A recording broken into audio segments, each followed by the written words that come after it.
रात्रीची वेळ होती. पुण्याहून नगरकडे जाणारी शिवनेरी एक्सप्रेस हळूहळू बसस्टँडवर येऊन थांबली. पावसाच्या थेंबांनी बसच्या काचांवर टपटप आवाज केला आणि रस्त्यावरच्या दिव्यांच्या प्रकाशात त्या थेंबांचं प्रतिबिंब नाचत होतं.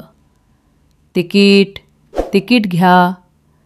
कंडक्टरचा आवाज गर्दीत घुमला. त्याच वेळी एक बाई, मृणाल देशमुख, हलक्या रंगाच्या साडीमध्ये हातात एक छोटी बॅग घेऊन बसमध्ये चढली.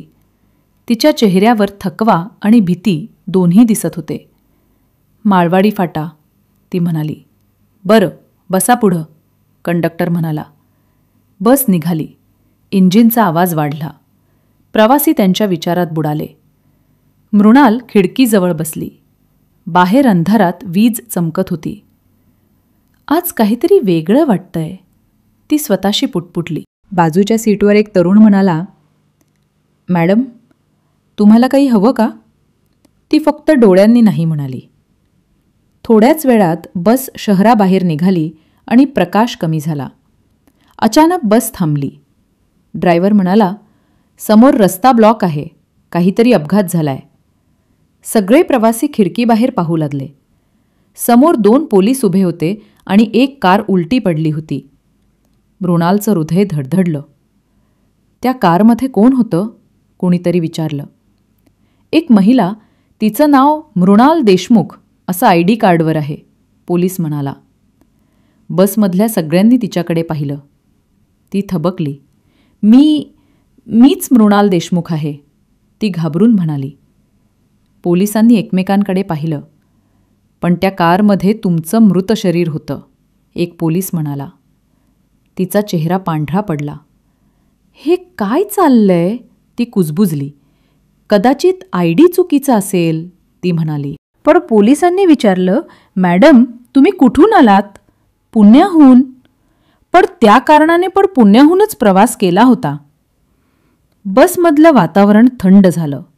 कंडक्टर म्हणाला, साहेब, आम्हाला जाऊ द्या, रात्रीची वेळ झाली. पोलिसांनी मान डोलावली. बस पुन्हा सुरू झाली. मृणाल खिडकीतून बाहेर पाहू लागली. पण तिच्या मनात प्रश्नांचा गोंधळ. मी जिवंत आहे का?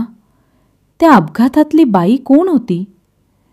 काही वेळानं बाजूला बसलेला तरुण म्हणाला, तुम्हाला वाटतं हे सगळं योगायोग आहे का? ती घाबरून त्याच्याकडे पाहते. काय म्हणालात? तो शांतपणे म्हणतो, मी तुम्हाला ओळखतो. ती थरथरली. कोण आहात तुम्ही? तुम्ही ज्याच्या विरुद्ध तक्रार दिली होती त्या लोकांचा माणूस नाही मी, पण त्यांच्याबद्दल सगळं मला ठाऊक आहे. तिच्या श्वासाचा वेग वाढला. तुम्ही मला का शोधताय?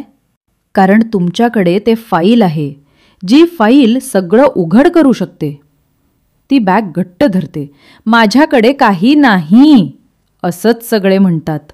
बास, एका घाटावर पोहोचली. रस्ता वळणावळणाचा आणि पाऊस वाढला. अचानक बसचं लाईट गेले. अंधार. लोक ओरडले, ड्रायव्हर! काय झालं? पण उत्तर नाही. मृणालच्या खांद्यावर कोणीतरी हात ठेवतो. ती वळते. तो तरुण. तुमचं आयुष्य धोक्यात आहे. तुमच्या ऑफिसमधले लोक तुम्हाला संपवायला लागलेत. तुम्ही बघितलेला अपघात नकली होता आणि खरी मृणाल देशमुख आधीच. तो थांबला. आधीच काय? ती विचारते. ती तुम्हीच होती. काय बकवास करतोस तू? ती ओरडते. मी जिवंत आहे. कदाचित तुम्ही जिवंत नाही. बसचा मागचा दरवाजा उघडतो. थंड वारा आत येतो. एक काळा कोट घातलेला माणूस आत येतो. चेहरा सावलीत लपलेला. तिच्याकडे फाईल आहे का? तो विचारतो. तरुण म्हणतो, हो. तर मग संपवा काम. मृणाल किंचाळते. कोण आहात तुम्ही लोक? ज्यांनी तुला बनवलंय आणि आता संपवणार आहेत. ती उठून पुढं धावते. बस थांबलेली असते. ती दरवाजा उघडते आणि पावसात धावते. मागे आवाज येतो, थांब, नाहीतर गोळी मारीन. गोळीचा आवाज. ती रस्त्यावर कोसळते. पण पुढच्या क्षणी ती उठते. रक्त नाही, वेदना नाही. ती स्वतःच्या शरीराकडे पाहते. सगळं जसंच्या तसं. हे स्वप्न आहे का? ती कुजबुजते. मागे बस हळूहळू गायब होते. काही क्षणांनी पोलिसांची गाडी तिथं थांबते. "साहेब, इथे कोणी बाई दिसली का?" "नाही, पण रस्त्यावर तिची बॅग आहे." बॅग उघडतात. आत काहीच नाही, फक्त आरशाचा तुकडा. त्या तुकड्यात तिचा चेहरा दिसतो, पण तो चेहरा तिचा नसतो. काही दिवसांनी बातमी येते. नगरहून येणाऱ्या बसमधील रहस्यमय गायब महिला. केस अजूनही सुटलेली नाही. एका जुन्या पोलिसाला मात्र माहीत असतं. ती केस आधीही एकदा आली होती, 10 वर्षांपूर्वी. त्यावेळीही एक बाई बसमध्ये चढली होती. तिचं नावही मृणाल देशमुखच होतं आणि ती पण अशाच पद्धतीने गायब झाली होती. कोणी म्हणतं ती आत्मा आहे, कोणी म्हणतं सरकारी गुप्त फाईलमध्ये प्रयोगासाठी तिचा मेंदू वापरला गेला.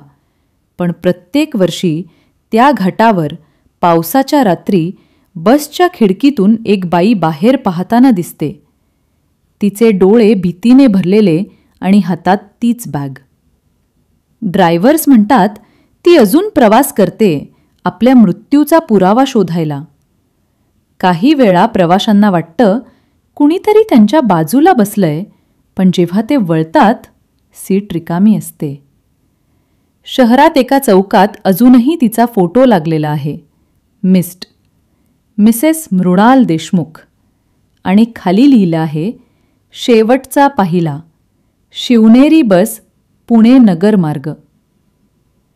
रात्री जेव्हा पाऊस पडतो आणि वीज चमकते तेव्हा तो फोटो हलतो, जणू ती म्हणतीये, मी अजून इथेच आहे. जर तुम्हाला ही कथा आवडली असेल तर नक्कीच आपल्या चॅनलला सबस्क्राईब देखील करा, जेणेकरून आपला व्हिडिओ तुम्हाला पाहायला मिळतील. धन्यवाद.